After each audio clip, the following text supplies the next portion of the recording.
So hi guys, welcome back sa ating YouTube channel mga katropa.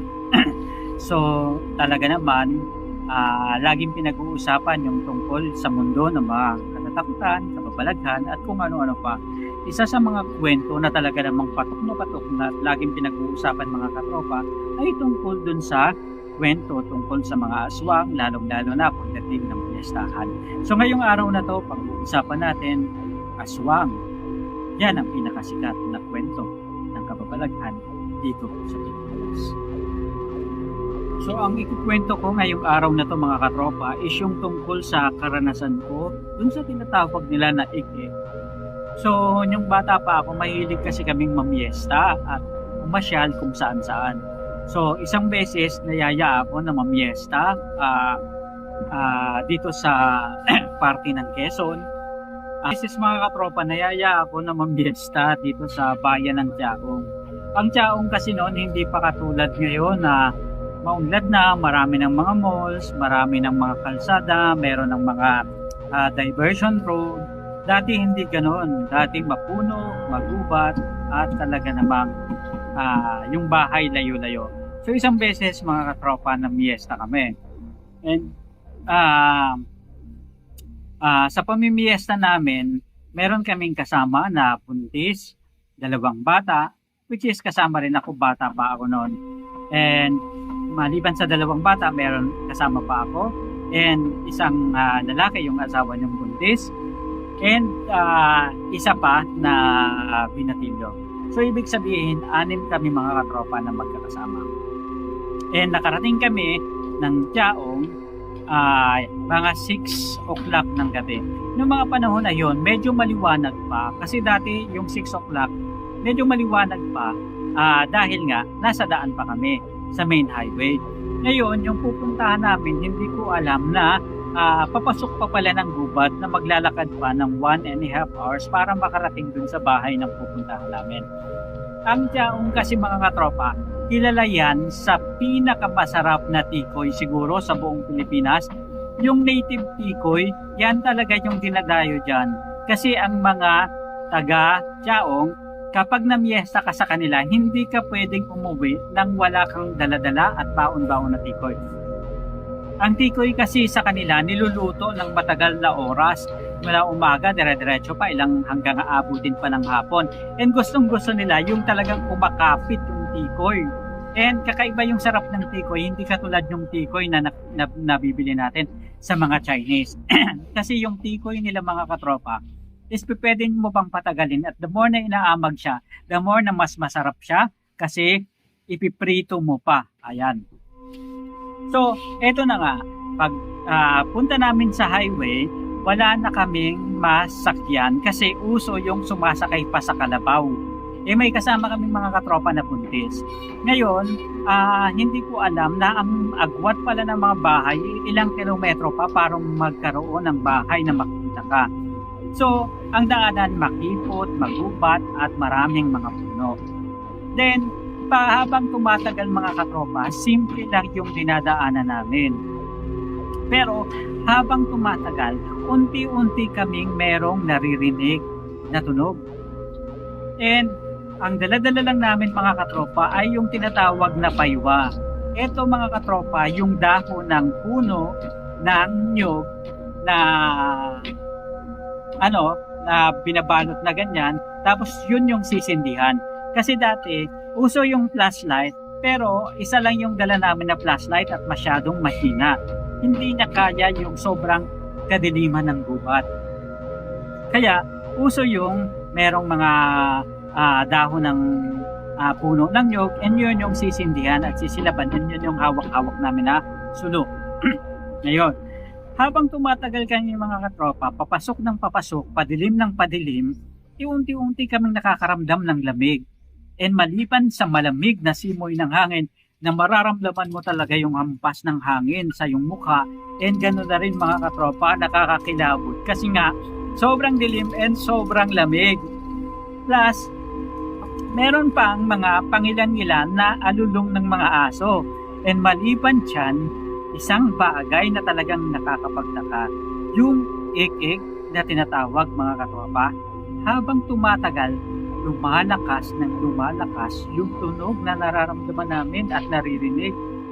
Ik, ik, ik, ik, ik. Hanggang sa paraminan ng mga parami. Mga katropa, kinikilabutan ako sa kwento na to. And hanggang sa sabi yung lalaki ni yung tito yung tawag namin pero hindi namin kamag-anak mga katropa, kapitbahay lang actually namin.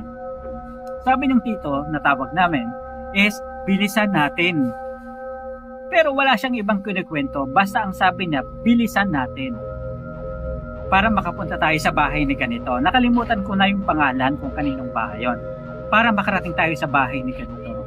Ngayon mga katropa, bigla kami nagmadali. And hindi ko na mamalayan, tumatakbo na si Tito. Ayan. And yung kasama naming buntis, tumatakbo na rin. Pero wala silang kwento. Pasasabi lang nila, tumakbo at bilisan yung lakad. So hanggang sa nakarating kami mga katropa, dun sa bahay na tinigilan namin. Pero hindi pa talaga yung destination namin. Sobrang layo pa. And dun sa bahay na pinuntahan namin, tumunog yung palakas ng palakas. Hanggang sa nakapasok kami dun sa gate. Hindi naman gate siya mga katropa, kasi ibig sabihin ng gate noong mga panahon na yon is yung bakod. So, bilisan kami, takbuhan na kami. Sabi, bilisan nyo. Syempre, mahirap nang mahuli mga katropa. Kahit na may dala-dala kang sulo. Ayan. So pagpunta namin doon, sabi namin, bakit kailangan natin bilisan ang hirap-hirap maglakad kasi nga gubat-gubat pa. Tapos yung damo may ano-ano pa siya, may parang tubig-tubig na kasama kasi nagmo-moist. Ayan. Tapos ang sabi, hindi nyo ba narinig yung sumusunod sa atin? Sabi nyo sumusunod sa atin, wala namang sumusunod. Yung ek-ek na naririnig nyo. Ek, kasi may kasama tayong buntis. Yun lang mga katropa, lalo kaming kinabahan. Sabi nila, aswang daw yung ganon, pero in the version of ek-ek. Kasi yung ek-ek is yun daw yung gustong-gusto nilang yung amoy ng buntis at saka ng bata. Kasi napakabango raw yun sa kanila mga katropa. And yung ek-ek is, sabi ko, bakit naman tayo susundan? Nakadamit naman. Yun pala mga katropa, yung half sleeve, uso kasi yun parang saya siya na sinusuot sa loob ng saya pa ng girls na tapos yun pala, hinubat yung kasama namin na buntis. At yun pala yung pinangpatong sa ulo niya para hindi siya mahamugan. And yun daw yung mabango. Tapos alam mo mga katropa, yung ginawa sa amin, yung tao na pinuntahan namin, yung bahay, binigyan kami ng mga bawang, ayan, at asin. And sabi namin, bukas na kaya tayo magpaaga na tayo kasi nga 6 o'clock na kami nakaalis, di ba? So siguro by that time nakapaglakad na kami mga katropa ng mga 8:30 na yung time na yon. So ibig sabihin from 6 o'clock, 6:30, 8:30, halos mga ilang oras na kaming naglalakad. And after nyon, ayaw pumayag ng mga kasama namin na hindi kami dumiretso dun sa tutuluyan talaga, which is bahay rin nila. Tutuluyan talaga o pamimiestahan namin. Kasi nga, sabi nila, merong concert yung artista. At yung mga panahon na yun, kapag sinabi may concert yung artista, dinadayo talaga. Pero yung concert na yun mga katropa, alam mo yung sa mga liblib lang na hindi mo akalain na may bahay sa kaloob-looban ng gubat. And then yung gubat is meron palang mga basketball court doon na yung made of nakalupa lang siya, pero matigas na lupa. Ayan, na doon dinaraos yung mga sayawan at ibang okasyon. So ayun na nga. Paglakad ulit namin mga katropa, dahan-dahan kami. So, kumuha ulit kami ng mga pilapil, yung mga pangsulo, and yun yung gagamitin na pang-ilaw namin. And ganun yung nararanasan namin mga katropa. And every time na lumalakas yung ik, nagtatakbuhan kami ng nagtatakbuhan. So, isa yun sa mga karanasan na hindi namin malilimutan. And the time mga katropa na malapit na kami dun sa bahay ng pupuntahan namin, lalong lumakas. Imagine mo mga katropa na tatawid pa kami ng ilog. na yung sapa-sapa, alam nyo naman na kapag tatawid ng sapa, may mga kawayan, yung hampas ng kawayan talagang creepy. Ayan, so lalo pang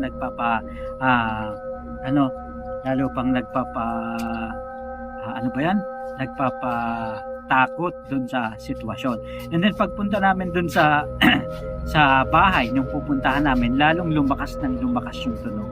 And hanggang sa makarating kami, ayun na, hindi na tumigil.